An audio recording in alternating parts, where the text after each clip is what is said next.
You know, people, I guess forever I will be the redneck guy. I was just doing a tour with Larry the Cable Guy and Bill Engvall, and I was sitting in the dressing room one night doing the redneck calendar, the Page a Day calendar, and Larry popped in my room. He goes, "How long you been doing them things?" And I said, "I wrote the first one in 1990, so what, 23 years, I guess." And he goes, "How do you keep coming up with redneck jokes?" And I looked at him, I said, "There's no research going on. It is my family." To that end, let me share this story with you. Back early in the fall, my wife and I got an invitation to my cousin Sherry's wedding in Alabama. And we got the feeling that it was a hurry-up wedding, because the invitation was a fax. And at the bottom they had written BYOLC, which we learned meant bring your own lawn chair, because they were getting married in her parents' backyard, because I guess the OBGYN had told them they didn't have 6 weeks to wait on a church. So my mom was at my house that day, so I started making jokes about it being a hurry-up wedding. Well, my mother got mad. My mother said, "Don't you dare say anything about Sherry. She is the sweetest girl alive. She never tells anybody no about anything." Pretty much why we're having to go to Alabama now. But my mother knows everything. So I said, "Mom, how did she even meet this guy?" And my mother said, "Well, they met in a laundromat." So you know right there it's anointed by God. Apparently, Sherry needed change for the dryer, and she said this guy, Dustin, came over and gave her half a roll of quarters. Just gave it to her. Which, by then, under Alabama law, I think she was required to have sex with him. So... But my mom wants to go to this wedding, and she doesn't drive on the interstate or through swamps, so she wants us to take her. And I can't tell my mom no, and so I'm like, all right, we'll go to the wedding. Well, immediately my mom starts pitching for us to stay at my Uncle Ray and Aunt Tina's house.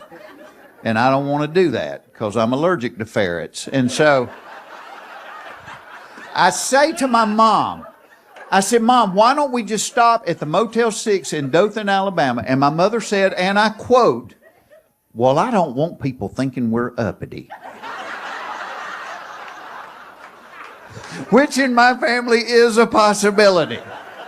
One year, my brother brought 3 buckets of Kentucky Fried Chicken to the family reunion, and all day long people were like, "What's up, Donald Trump?" So at the risk of being uppity, we stop at the Motel 6 in Dothan. And if I had known that it was chili cook-off weekend in Dothan, I would have called ahead and made a reservation because they only had 1 room available. And from the smell of it, some of the past chili cook-off winners had stayed there. But when the lady at the desk said 1 room, I'm thinking in my mind 2 double beds. Well, we get to the room and there is 1 queen-size bed for me, my wife, and my mother. And my wife's not real happy because she knows she's in the middle. Yeah, she's the Berlin Wall. Because if I wake up spooning with the wrong person, it is going to take years of therapy to get me back right again. Well, you learn stuff when you're on the road. Well, that night I learned that the walls of the Motel 6 in Dothan, Alabama are apparently made out of toilet paper, because the couple in the room next to us liked each other a lot and loudly. And me, my wife, and my mother lay in that queen-size bed and listened to them like each other for an hour and a half. At which point my wife tapped me and said, "You need to do something." I said, "I'm about to walk next door and ask for his autograph." An hour and a half? That's 3 years' work for me. Well, the next morning we're getting ready and I hear them leaving the room and I want to see them. You know, because you listen to it, you have this mental image. So I run over and I crack the door and peek out in the hall. Oh, Lord, I wish I'd never done it. Y'all, they were big uns. Big. And I think half the moaning and groaning was them trying to take their socks off.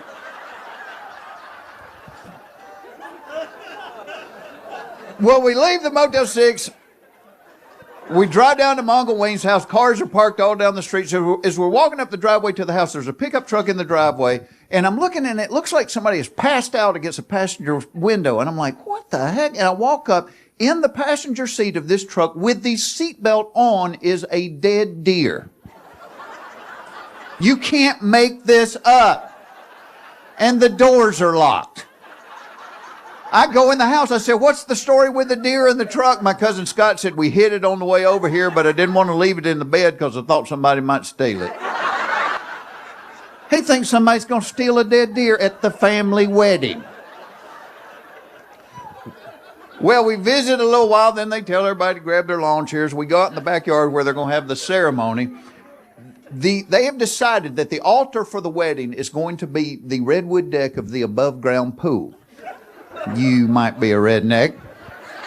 And the entire pool and deck are covered in colored Christmas lights. So I leaned over to my brother. I said, hey, I wonder how long it took to put up the wedding decorations. And my brother said, well, we were here 2 years ago and they were up then, so I don't think they ever come down. So they get ready for the ceremony. My cousin Sherry comes out in a snow white dress, 8 months pregnant, in a snow white dress.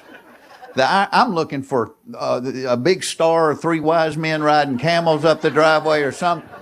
The irony's lost on my mother, who tapped me and said, that's the same dress her mother got married in. And I'm doing the math, and the only answer I can come up with is ho squared. So,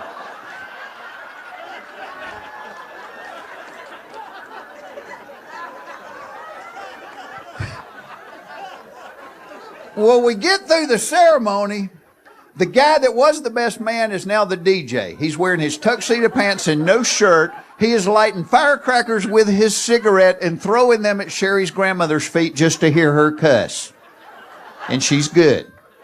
Sherry's mother, Donna, is walking around with a styrofoam cooler that's filled with Ziploc bags of birdseed because she said Sherry read online that if you throw rice, the birds will eat it, and then when they drink water, that rice will expand and it'll kill the birds. So she wants everybody to throw birdseed, which we did.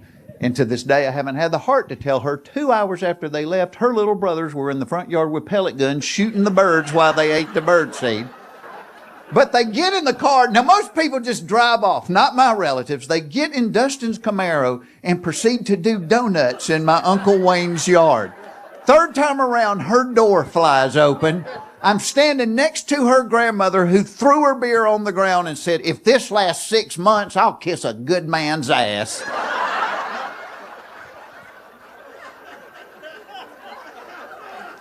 So, Jeff, where do you come up with all of those redneck jokes? And here's the other thing. I'm not only in a redneck and come from world-class rednecks, I'm married into world-class rednecks. My wife and her entire family are from the great state of Louisiana. So, anybody from Louisiana? Yeah? What do you think about this electricity? This is something else, isn't it? It's pretty cool. Don't touch it, it gets real hot. I just thought. Where are you from in Louisiana? South Louisiana. My wife's from New Orleans. You from like the Cajun country there? South Louisiana? Yeah. Greatest food on the planet Earth, Louisiana, is as long as you don't ask a lot of questions. As long as there's a ditch on the side of the road, nobody is going hungry in Louisiana.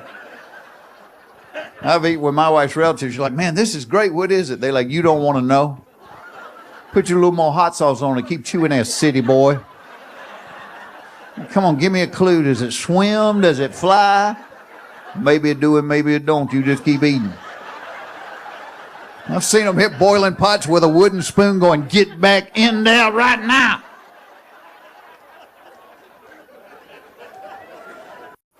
Now, here's the other thing about crossing 50. When I was a kid, I used to think anybody that was 50 or older had... What the heck? I feel like I'm in Aerosmith or something. I'm a comedian, for God's sake. Is the house on fire? But I thought anybody that had crossed 50, they were like a fountain of knowledge that you could go and drink from. And then I got to be 50 and I went, well, that's not the case. Because like, oh no, are you smarter than a fifth grader? Like when I started doing that, people thought I was smart. And I'm like, y'all, if they didn't give me the blue cards, that's the shortest show in the history of television. First question, do you know the answer? No, neither do I. Good night, everybody.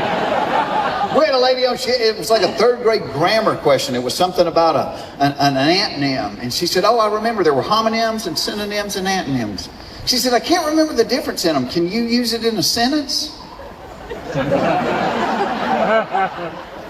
My Aunt Nim came over for Christmas dinner.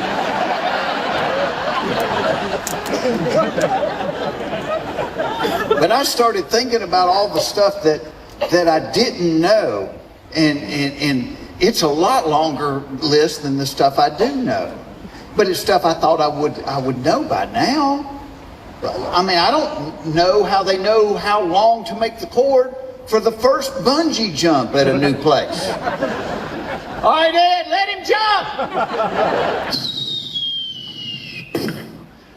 All right, Ed, shorten it up a little bit. Give his girlfriend a free t-shirt. I don't know why the dentist makes you lie to him. Every time I go to the dentist, he'll be looking at my mouth. He's like, oh, you have not been flossing every day, have you? No, not every day. Oh, let me think. The last time I flossed, you did it. I don't know who closes the door when the bus driver gets off. Don't think about that one too long. You get a headache, I promise. I don't know how women can lie down on the couch and take a nap without sticking their hand in the front of their pants. How do y'all do that? See, men have a sleep button located right there. Take our hand, put it on that button, and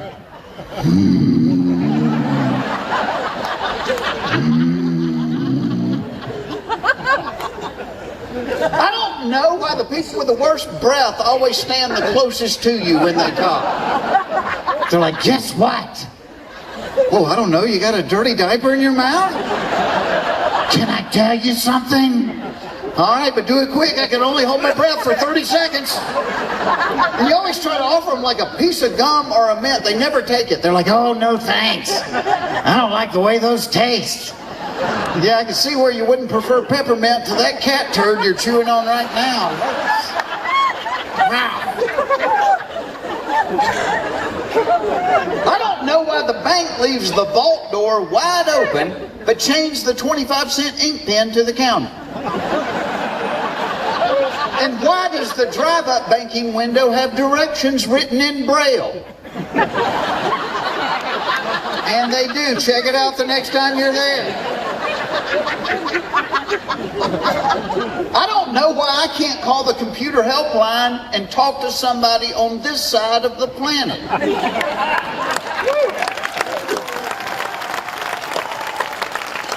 Every time I call the computer helpline to get, hello, this is Kevin. What is the problem you are currently experiencing? I'm sorry, what was your name? It is Kevin. Kevin. Wow, because if I had to guess, I would have bet your name had 2 less vowels than Kevin. What is the problem you're currently experiencing? Well, before I called you, it was that my computer was locked up, and now it's trying to understand a damn thing you're saying. And they won't tell you where they are. I'm like, where are you? I'm at my desk. Okay, but where is your desk? It's in my office. Okay, Kevin, let me put it this way. If your friend came over to hang out with you tonight and he showed up driving an elephant, would that be weird? See, we don't drive elephants here.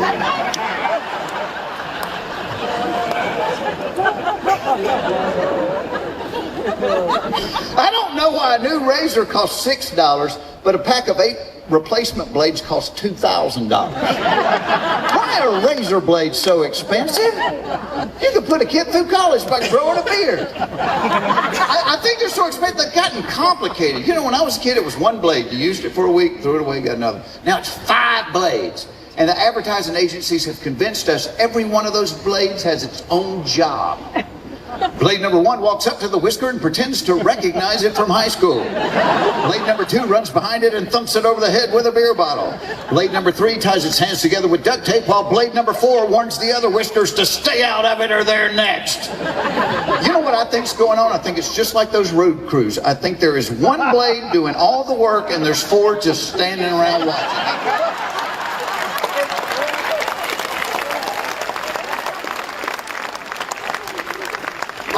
Why you can't ride a bicycle anymore without dressing like Lance Armstrong in the Tour de France.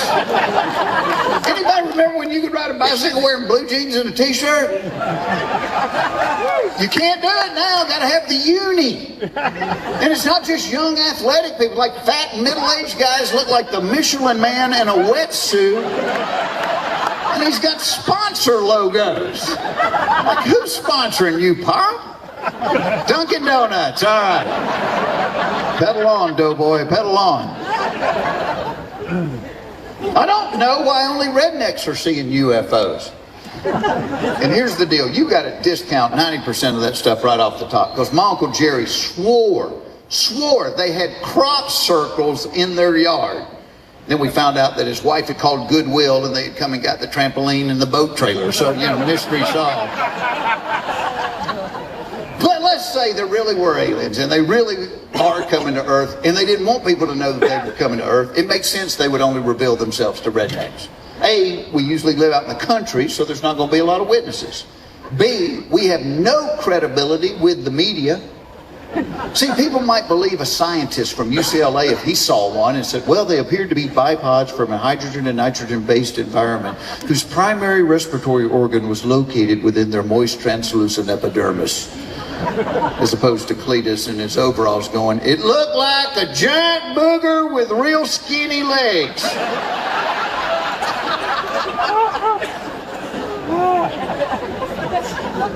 I don't know why after 27 years of marriage, my wife continues to ask me, what do you want for your birthday? What do I always want for my birthday? Same thing every man on the planet wants for his birthday. The same thing every woman on the planet doesn't want for her birthday. Never once has my wife said, you know what, forget the flowers, forget the presents, why don't you just lock the door and take me to Squeal Town? But it's all any man wants. You can be visiting your grandpa in the nursing home, be like, happy birthday, Papa. Is today my birthday? It sure is. Well, help me get my pants off.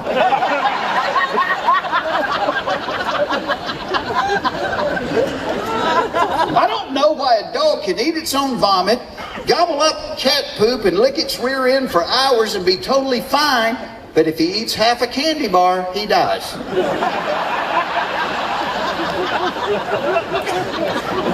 They need to renegotiate that one. I don't know why in this age of sexual equality, there are still some jobs that are the man's job or the woman's job. Like if there's a noise in the house in the middle of the night, whose job is it to check that out? Man. Yeah. Never see this. Phyllis. Phyllis. Run downstairs, see what that noise was. Hey, bring me back a piece of chicken, okay? Now, if there's a noise in the house in the middle of the night, it's the man checking it out. In his underwear, carrying a baseball bat. Because that is the official uniform of suspicious noises, underpants and a baseball. I don't know what we're hoping to find. Some guy in the living room in his underwear with a ball.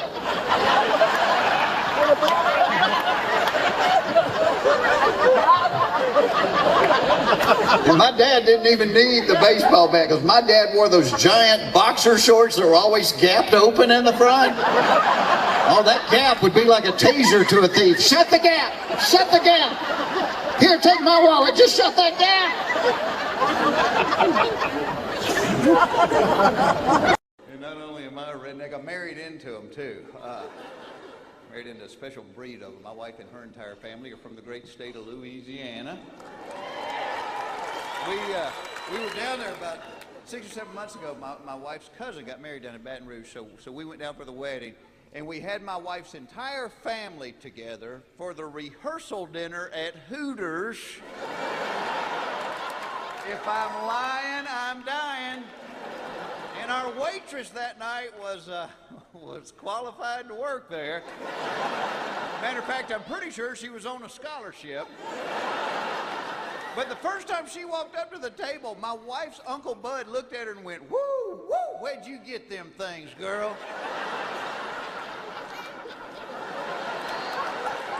I thought, oh, she's gonna get mad. And she didn't. She was so cool. She said, "I bought them." And then Bud's wife Lois said, "You know, I've been thinking about buying me some." And Bud turned to Lois and said, "You are 62 years old. You getting a boob job would be like hanging a new chandelier in a haunted house."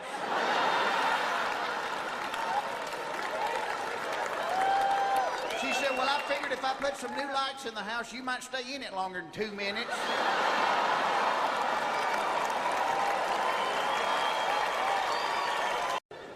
See, women are smart, and women keep men confused. We do, because like a lot of times men and women can say the exact same thing to each other and get totally opposite responses. Like a woman could say to a man, "I'm not wearing any underwear." Man's first thought is, "All right, might get lucky." But if a man says to a woman, "I'm not wearing any underwear," her first thought is, "Oh no, I'm gonna have to wash those pants twice."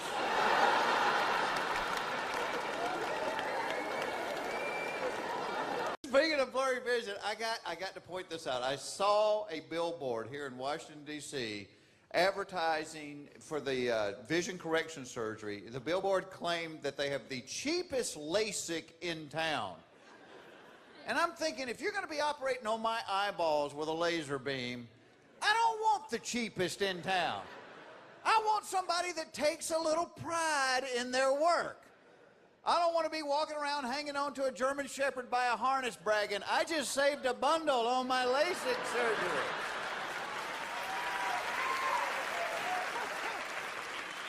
And if they decided to go with cheapest in town, what slogan did they pass up? "Hey, some of our patients actually kind of see a little bit better." If it doesn't work, think of the money you'll save on light bulbs. I mean, I like saving money. I just don't think medical procedures are where you want to do it. I don't want the cheapest vasectomy in town. Climbing into a truck behind a convenience store and the guy going, "You got the 20 bucks? All right, listen, bite down on this rag so you don't scream.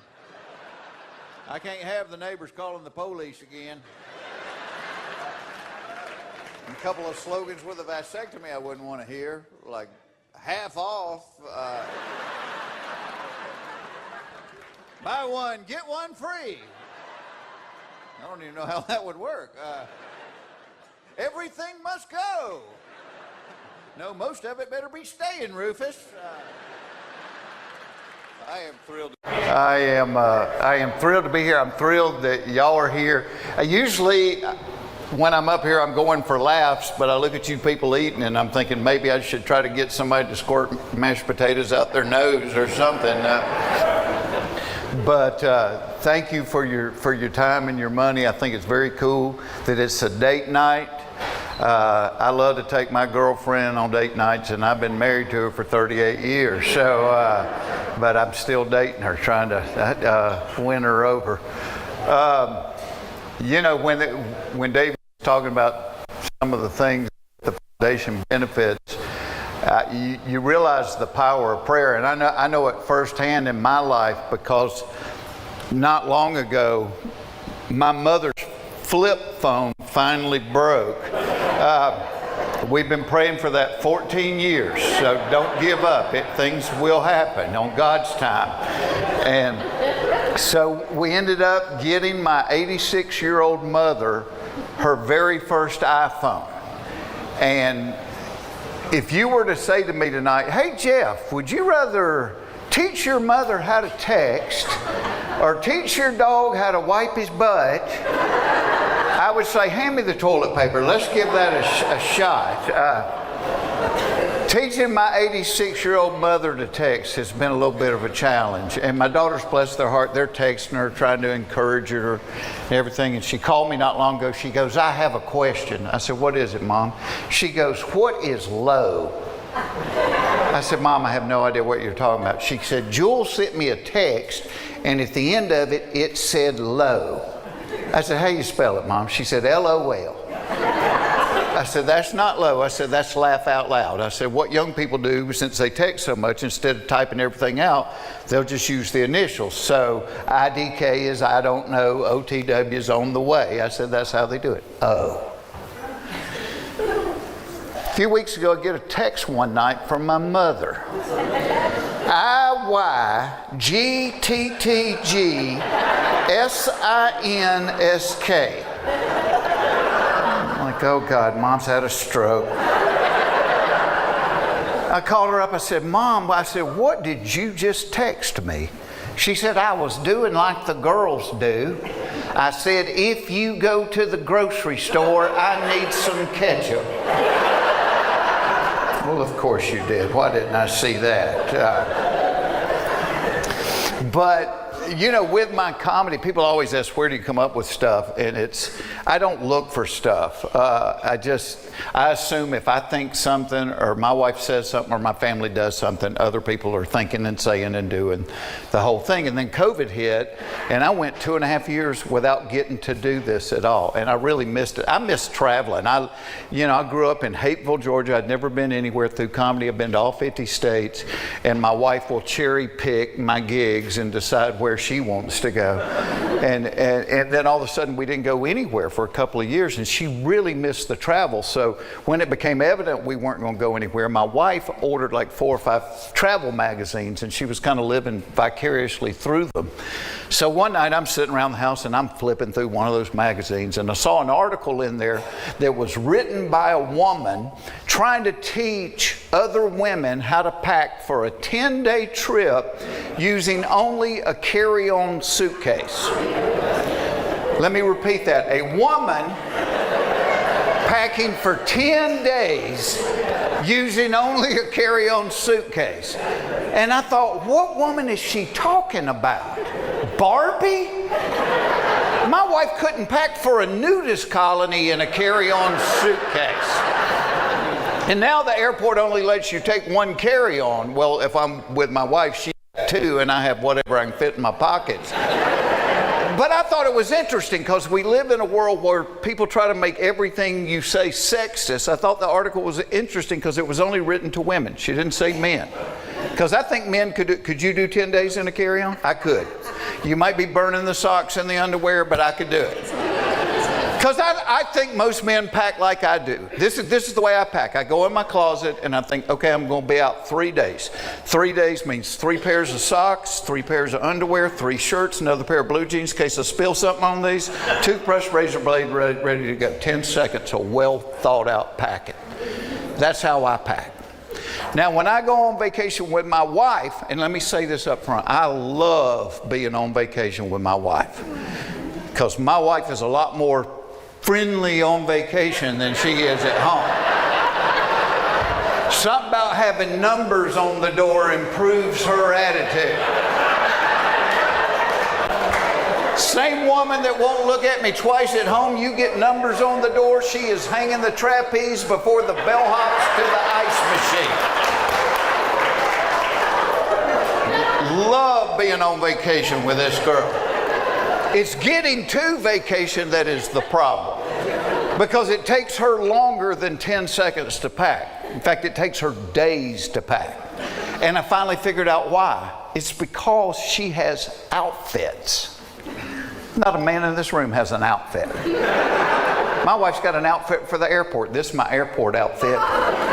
Doesn't bind, doesn't cling. Shoes are easy on, easy off through security. I love this airport outfit. She has an outfit picked out for every single day we are going to be gone, plus additional outfits in case we go out somewhere nice to dinner. She's got sleepwear, swimwear, exercise wear, lounge around wear. So there's a ton of clothes that have a shot at making her vacation team. So what she will do is about 3 days before we're supposed to leave, she'll start pulling clothes out. And she'll lay them on the bed like flat Stanley mannequins. And she just stares at them.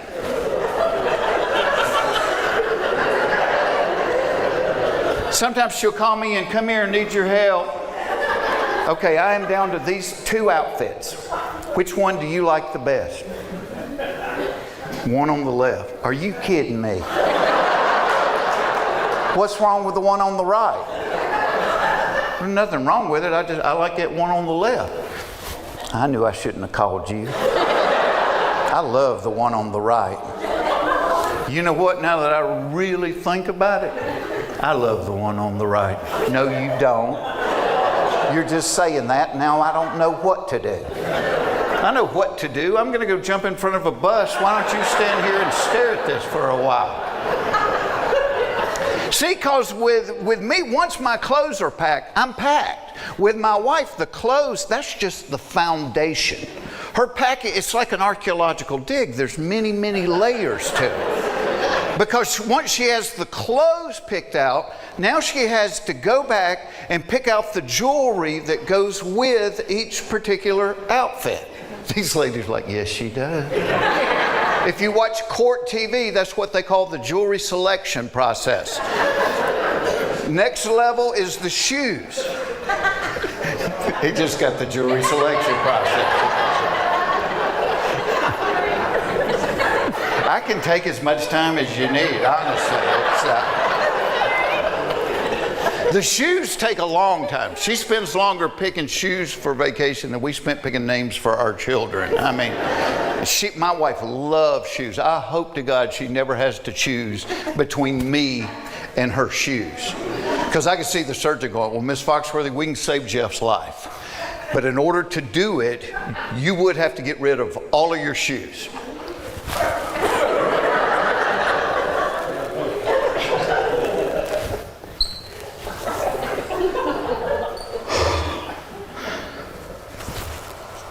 He said he wants to be cremated. I'm going to need some new shoes for that ceremony. Next level is the electronics, because one time we went somewhere and the hotel didn't have a hairdryer. Well, that was a world crisis. So now my wife never packs a suitcase without packing a hairdryer. But then she'll pack a hair curler and a hair straightener. I'm like, they cancel each other out. Then she packs that lighted makeup mirror where one side has 12 times magnification. Nobody needs to look at their face magnified 12 times. At 12 times magnification, a wrinkle looks like an irrigation ditch. A blackhead looks like a manhole cover. And God forbid she find a chin hair. You're not getting a girl out of the room that sees something on her chin that looks like the anchor rope to a battleship. I'm telling you that right now. Do you know I've never ever looked at my face in the 12 times magnification mirror. All right, to be completely honest, a couple of times I did get out of the shower and I paused in front of it just for a minute.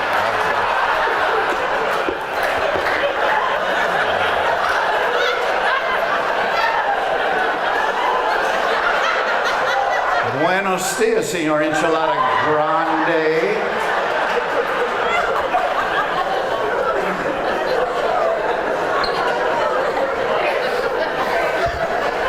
Next level, total feminine phenomena, is the just-in-case level. Like my wife will always pack a little raincoat and a travel umbrella just in case it rains. I'm like, baby, I checked the forecast. There's less than a 5% chance any day we're going to be there. Okay, fine. I don't know what you're going to do if it rains. I do. I'll probably go back inside. She always packs a sweater or a light jacket just in case it gets cold at night, as it so often does in Orlando in July. Anybody else have a wife or girlfriend that will, this is what my wife will do. She will take a little soft-sided collapsible suitcase and pack it inside of the hard-sided suitcase, just in case I buy something.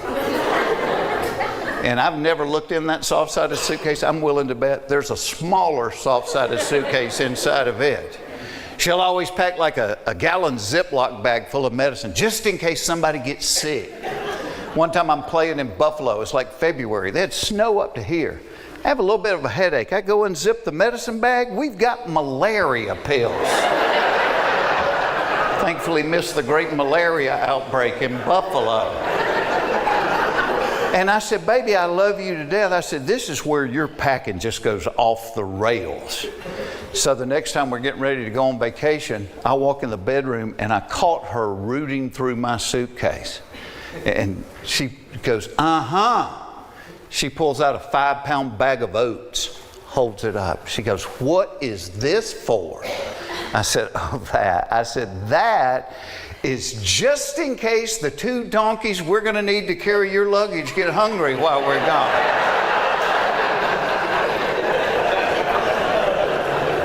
And actually, she packs light for airline travel as opposed to if we go on vacation in the car. Now, if we go on vacation in the car, there's a fine line between packing and moving. But my wife and daughters, they think it is their job to fill that SUV to the top. And the way they pack would make a man lay on the floor and wet himself. They will bring out a bag with bread and potato chips, put it on the bottom, then put 3 suitcases on top of it. I'm like, let me do this, please. Because men care about, there's an art to packing a car, isn't there? Total art. My daddy could get a house full of furniture into the trunk of a Buick.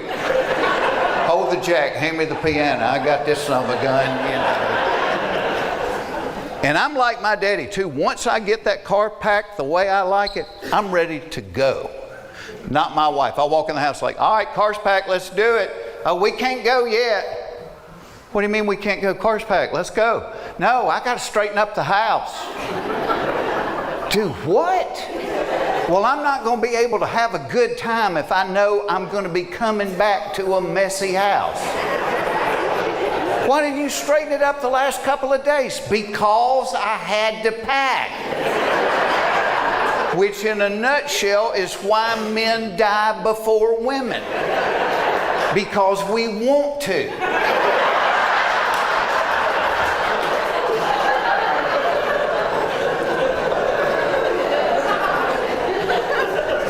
You know, I think sometimes when people invite me to speak at their thing, I think people think I'm smart because I hosted Are You Smarter Than a Fifth Grader for years. And that people always want to talk about the show. What was your favorite part of doing that show? I was like the part where they handed me the card with the answers on it. Because I didn't know any of that stuff. I'm an idiot. One night we had a lady on, she had a 2nd grade grammar question. It was something about an antonym, and she goes, oh yes, she goes, I remember there were homonyms and synonyms and antonyms. She said, I can't remember the difference in them. Can you use it in a sentence? My Aunt and them came over for Christmas dinner.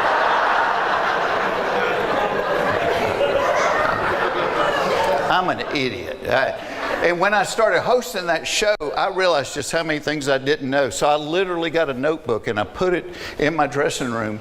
And every day I would write down more things that I thought of that I didn't know. And they were stupid things like, I don't know how they know how long to make the cord for the first bungee jump at a new place. All right, Ed, let him jump. All right, Ed, shorten it up a little bit. Give his girlfriend a free t-shirt.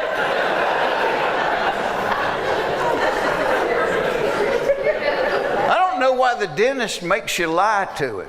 Every time you go to the dentist, my dentist will be looking at my mouth like, ooh, you have not been flossing every day, have you?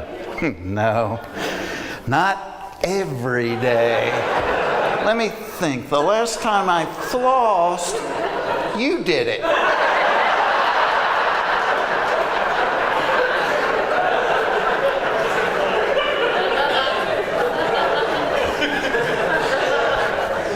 know why the bank leaves the vault door wide open, but changed the 25-cent ink pen to the counter. And why does the drive-up banking window have directions written in Braille? They do. Look at it next time you go to the bank. I don't know why the people with the worst breath always stand the closest to you when they talk. They're like, guess what? I don't know. You have a dirty diaper in your mouth? Can I tell you something? All right, but do it quick. I can only hold my breath for 30 seconds. And you always try to offer them a mint or a piece of gum. They never take it. They're like, oh, no thanks. Ooh, I don't like the way those taste. Yeah, I can see where you wouldn't prefer peppermint to that cat turd you're gnawing on right now.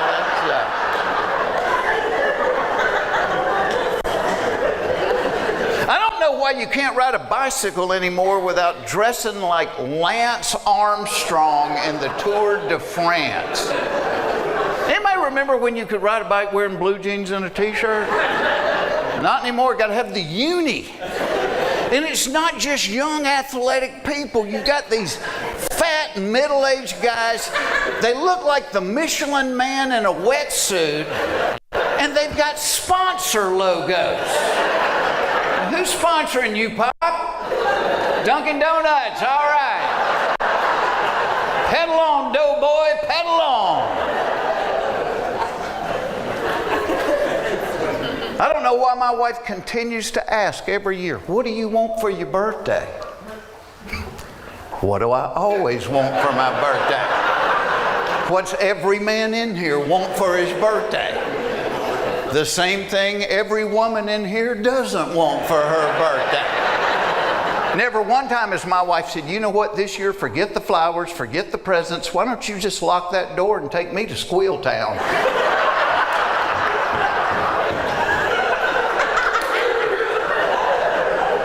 But it's what every guy wants. You could be visiting your 90-year-old grandpa in the nursing home, be like, happy birthday, Papa. Is today my birthday? It sure is. Well, help me get my pants off.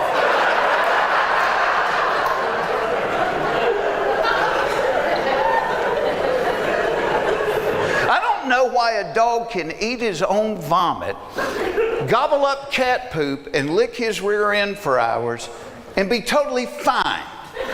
But if he eats half a candy bar, he dies.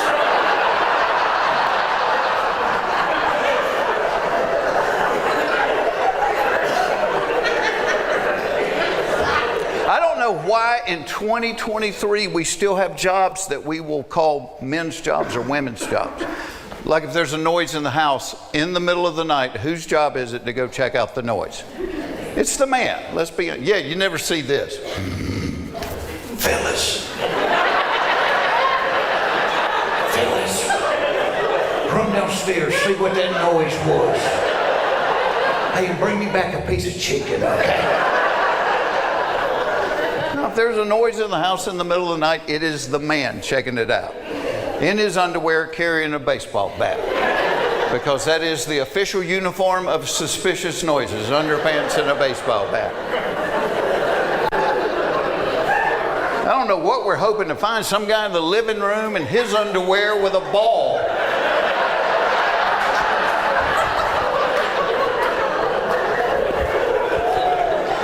And my dad didn't even need the baseball bat, because my dad wore those gigantic boxer shorts that were always gapped open in the front. That gap was like a taser to a thief. Shut the gap, shut the gap. Here, take my wallet, just shut that gap.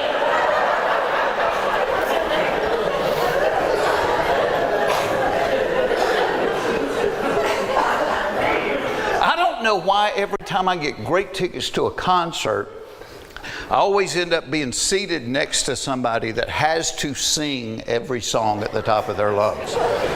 So several years ago, Simon and Garfunkel came to Atlanta. My wife wanted to go. She had a couple of friends that wanted to go. Well, my mother-in-law wanted to go. Quick backstory on my mother-in-law. My mother-in-law has hearing aids that she refuses to wear because she thinks they don't look good. But because she doesn't wear them, she can't hear a lick. She talks louder than anybody on the planet. One night around Christmas time, we go to the movies. We're standing in the long line at the concession stand. My mother-in-law walks over to me and goes, "Don't look now, but the man behind us is cross-eyed as a bat."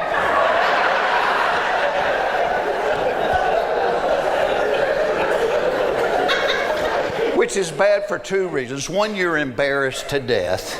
And two, when somebody says something like that, yes, you've got to look, you know. Then I'm like,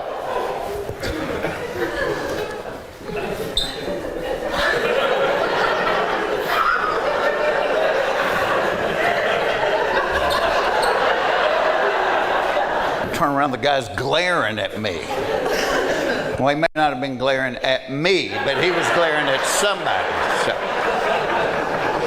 So we go to Simon and Garfunkel. Somehow I end up being seated next to my mother-in-law. She doesn't have the hearing aids in. She sang every Simon and Garfunkel song, and she knew the words to none of them.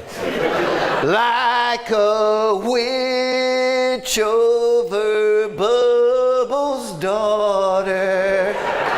Are you kidding? I will grease your pine. Grease your pine? That's what you got out of that? And my kids make fun of me. They're like, "Dad, don't ever stand up there and tell people things you don't know. If you don't know something, Google it." And to a point, they're right. I mean, when I was growing up, if you were watching TV and somebody goes, "What was that guy in?" You go, "Man, he looks familiar." That was it.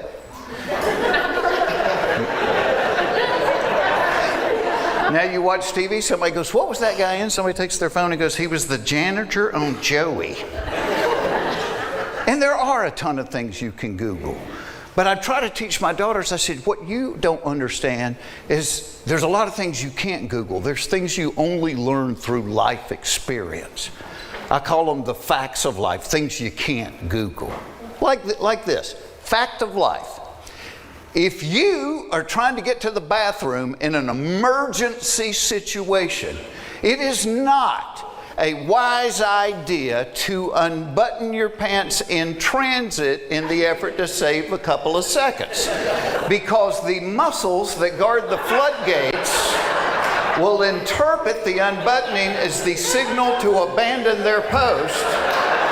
And the 2 seconds you saved on the button are nullified by the hour and a half you spend mopping and doing laundry. Google won't tell you that. You learn that the hard way. Fact of life. Out of all of the cereals, Captain Crunch is the most time intensive. Here's what I'm talking about. You eat it too soon after you poured the milk on and you will rip the roof of your mouth to shreds. You wait too long after you pour the milk on and the captain will put a film on your teeth a wire brush can't get rid of.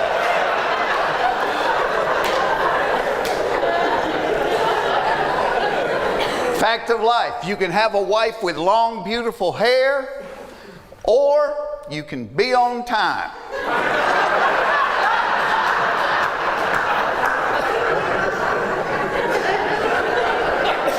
Speaking of wives, fact of life. If your wife hints that she might be in the mood, your kids will sense it and won't go to bed for 3 years. Speaking of kids, fact of life, the more kids you have, the worse your parenting becomes. People that only have one child are making homemade baby food out of organic vegetables they're growing in their own backyard. Yeah, by the time that 4th kid rolls around, you're smoking a cigarette while you watch your toddler pull a year-old milk dud out from under the stove and eat it. Pick the cat hair off of it before you put it in your mouth, dummy.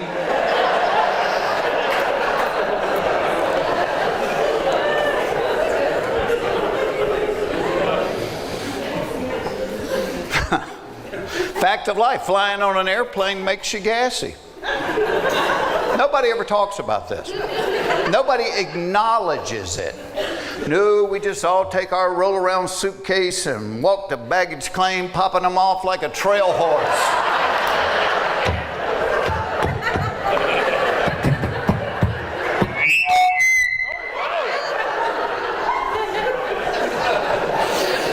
sorry, God. It was just a joke, all right? Fact of life. Women always have more questions than men have answers to. Great example. One night I got a text. The text simply said, please pray for Tom. He was in a bad wreck. I go through the house. I found my wife. I said, hey, just got a text that said, please pray for Tom. He was in a bad wreck. She said, was he driving? I said, I don't know. I got a text that said, please pray for Tom. He was in a bad wreck. She said, were Carol and the kids in the car with him? I said, I don't know. I just got a text that said, please pray for Tom. He was in a bad wreck. She said, were the people in the other car hurt too? I said, I don't know. I just got a text that said, please pray for Tom. He was in a bad wreck. She said, did they even have insurance? I said, I don't know. I just got a text that said, please pray for Tom. He was in a bad wreck. She said, what hospital did they take him to? I said, I don't know. I just got a text that said, please pray for Tom. He was in a bad wreck. She said, you don't know anything. What do you know? I said, I know you need to pray for Tom. I just got a text that he was in a bad wreck. Not holding anything back. That's all I got.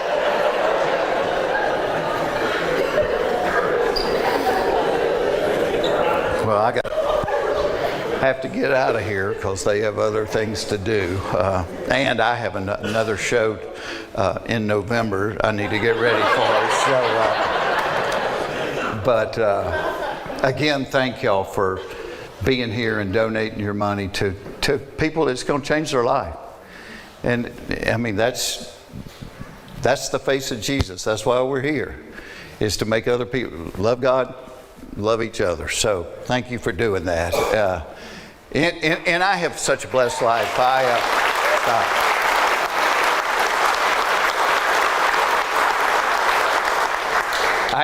have been very blessed because I've loved what my gift was, and I don't know why I can do it. I can just do it. God gave me the gift, and I've been able to do a lot of things, whether it's hosting the show, I paint, I draw, I write books. But if you ever put a gun to my head and said, hey, you can't do but one, it would always be stand-up. I like seeing people. I like that instant reaction. The only negative thing I've ever found about being a stand-up comedian is you're on the road by yourself. And that's why doing something like the Blue Collar Comedy Tour was one of the most fun things I ever did, because it wasn't by myself. I was with 3 of my buddies, and every night we go, can y'all believe they're paying us to do this? This is crazy. And people always say, I bet y'all have a lot of funny stories from when you were on the road together. And there are, but I don't want to tell one-on-one the other guys because they're not here, to give their side. But in conclusion, let me share one comedy road story with you about me. So COVID started in 2020. So the summer of 2019, Larry, the cable guy, and I were doing a bunch of dates together that summer. And when you do summer dates, they're almost all outside. You're either doing amphitheaters or country music festivals or, fairs. You're always outside, and you get used to being hot. We did a music festival in Phoenix. It was 112 when we went on stage. And the promoter was trying to make us feel better. He goes, come on, fellas, it's a dry heat. I said, so is the electric chair. It's 112 degrees, But I don't sweat very much. I mean, you can see I don't sweat when I'm up here. And so we do this show one night in the South. I'm not even going to say the name of the city because there may be a computer genius here that can get the footage of this. But we did a show one night, and it was not only hot, it was humid as rip. So 10 minutes in the show, I got sweat dripping off my nose onto the stage. 20 minutes in, looks like a wet t-shirt contest. By the end of it, I look like I've been sprayed with a fire hose. I've never sweated this much in my life. And we usually don't eat before a show because it makes you feel kind of sluggish, so we're always hungry, when we get off stage. So I get off stage that night, and I'm in the dressing room, and I'm just pounding Gatorade and water trying to rehydrate. And I hear Larry, the cable guy, come down the hall, and he slides into my dressing room. He's like, hey, let's go eat. And Larry says this a lot. And I usually go because it's fun to watch Larry eat. It's impressive.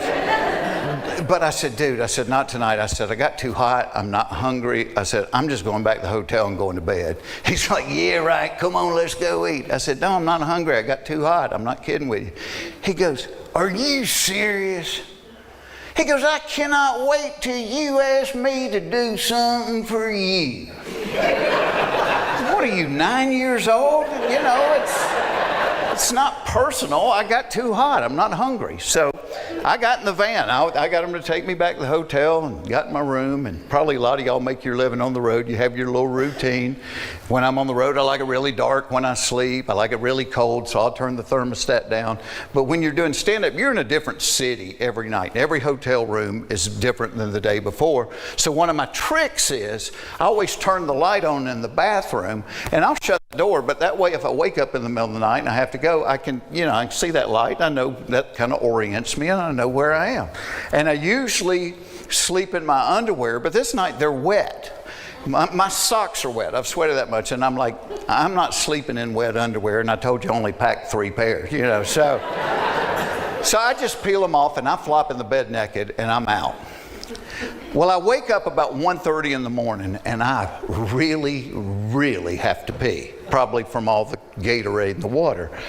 And any guy over 40 knows what I'm talking about. You have to pee too much to go back to sleep. You know you can't go back to sleep, but you don't really want to wake up. You just want to get it done and get back in the bed. So I get up and got my eyes half open. I see the light, and I walk in there. Well, as soon as the door closes, I realize I'm in the hall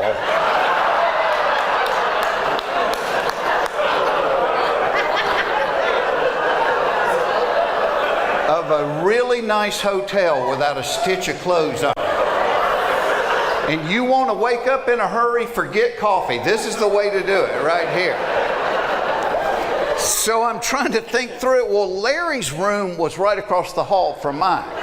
And I'm thinking, thank God, I run over there and I'm knocking on the door, and he's not answering, and all I can picture him peeking through the keyhole and laughing.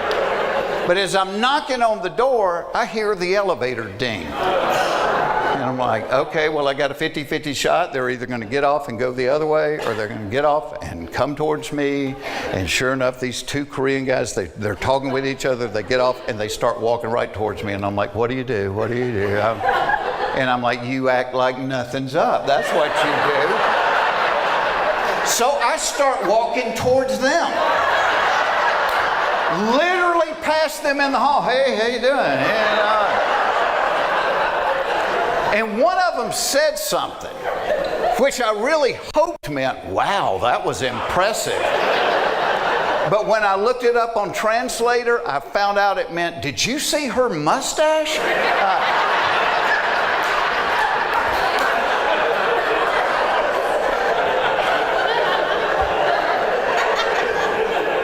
So I know I can't get on the elevator. I know elevators have security cameras, and I'm thinking, where do I go? Well, at the end of the hall, they had that exit, for the stairwell, and I'm like, at least get out of the lighted hallway. So I jog down the rest of the hall, and I get in the stairwell, hoping there'll be like a trash can in there where I can take the trash bag out and wear it like overall. Get in the stairwell, no trash can, but at least I'm not in the lighted hallway. And as I'm trying to think through it, I noticed there's a couple of empty beer cans down in the corner. Well, the reason I got up in the first place was I had to pee. I have no idea how long I'm going to be locked out of my room, and I'm not proud of it, but I picked those cans up and I peed in them and I put them back. I felt horrible about it, but it was old Milwaukee, and I figure whoever cleans them up will go, yeah, that's old Milwaukee, all right. But it was a really nice hotel, and they had 24-hour room service. So my thought was, well, maybe somebody's left their room service tray outside their room, and I can get that big cloth napkin and wear it like a diaper, So I'm going down the stairwell, and every floor I'm opening the door and looking down the hall for a tray. And I get about 3 or 4 floors down. I hadn't found a tray yet, but somebody's left a couple of pizza boxes outside their room.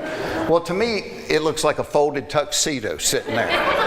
So I run down there, I get the pizza boxes, and I bring them back, and I go down the last 3 or 4 floors and never do find a room service tray. But by now, it's really late. It's like 2 in the morning, and I get to lobby level. Well, I can crack the door, and I can see almost the entire lobby. I don't see a soul. I don't hear anybody talking. I'm thinking, all you got to do is be brave for 20 seconds. I put 1 pizza box in the front, 1 in the back.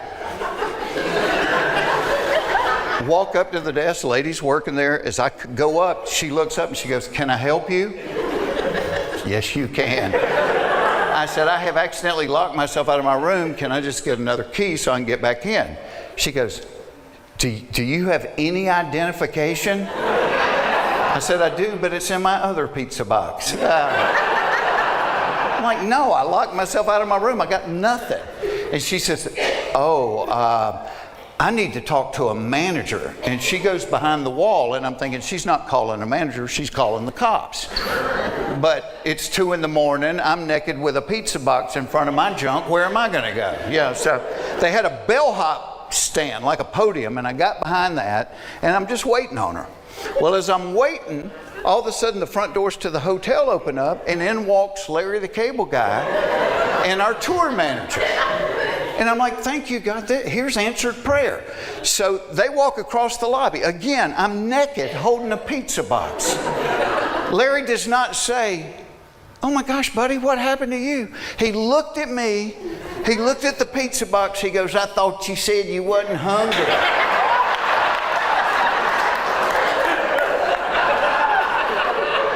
Just been sitting down here naked eating pepperoni in the lobby, you know. I said, I locked myself out of my room. Well, about that time, here comes the front desk lady back, and now she's got a security guard with her. I said, Larry, I need you to do me a giant favor. I said, tell her who I am so I can get a key and get back in my room. And he looked at me. He looked at her, he goes, I have never seen him before in my entire life.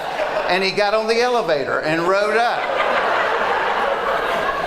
Thankfully, the security guard started laughing. He recognized both of us. He was one of the nicest human beings I've ever met in my life. He got the magic key.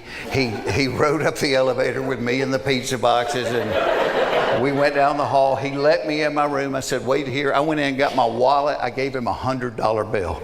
I said, thank you so much. Please never tell anybody about this. And now I'm telling y'all for free. But I got back in my room, I put my sweatpants on, put a t-shirt on, made sure I had that room key in my pocket, and I waited about 10 minutes, and I walked back across the hall and knock on Larry's door. He opens the door, he's still laughing. He's like, he goes, I told you I couldn't wait until you asked me to do something for you. I said, all right, you got me. I said, are we even? He's like, yeah, we're even. I said, well, just to prove I don't have any hard feelings, I went and got you a beer. Thanks, y'all. God bless you. Thank you for being here.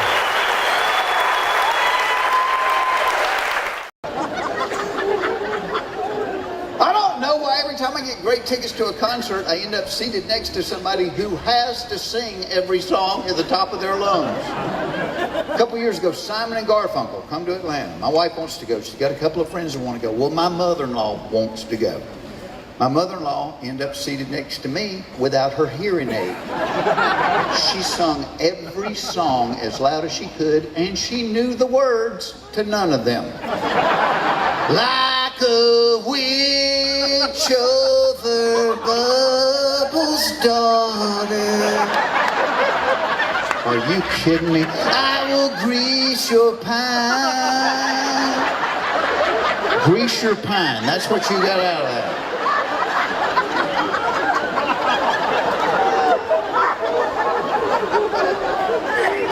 I don't know why cats never throw up in the daytime. Cats wait till you're lying in bed, almost asleep, and then from somewhere in your home you hear,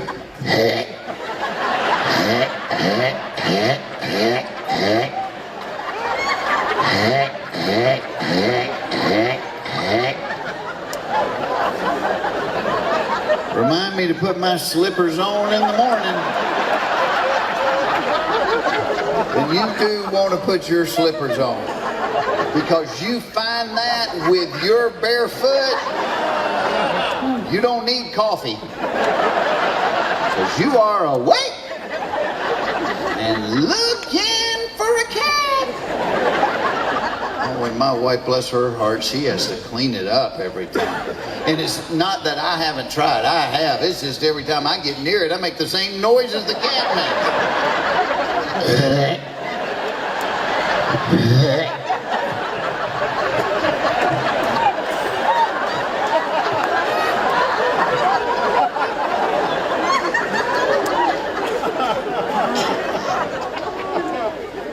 try to get smarter, you know. Like my wife and I try to watch those shows where you can learn something once in a while, like Dateline and those. And you know, on those shows, like almost every other week, they'll showcase some disease on there. I swear to you, week in, week out, no matter what the disease is, my wife will have it. I have it. I have every one of those symptoms. I'm like, you do not have testicular cancer. You don't even have testiculars. But they've made us medically paranoid. You know, when I was a kid, there was two kinds of medicine in the world. You had aspirin and camphopheny. Cured everything. Now there are so many drugs, they have to advertise the prescription drugs on television, and I swear to you, 9 times out of 10, the side effects are 50 times worse than whatever the drug is supposed to cure. They're like, try new Floraflor. For itchy, watery eyes, it's Floraflor. Side effects may include nausea, vomiting, water weight gain, lower back pain, receding hairline, eczema, seborrhea, psoriasis, itching, chafing clothing, liver spots, blood clots, ringworm, excessive body odor, uneven tire wear, pyorrhea, gonorrhea, diarrhea, halitosis, scoliosis, loss of bladder control, the shanks, warped floors, cluttered drawers, low resale value on your home, feline leukemia, head lice, clubfoot, MS, MD, VD, fleas, acne, anxiety, sleepiness, drowsiness, parvo warts, unibrow, lazy eye, fruit flies, chest pains, clogged drains, hemorrhoids, dry heaving, and sexual dysfunction.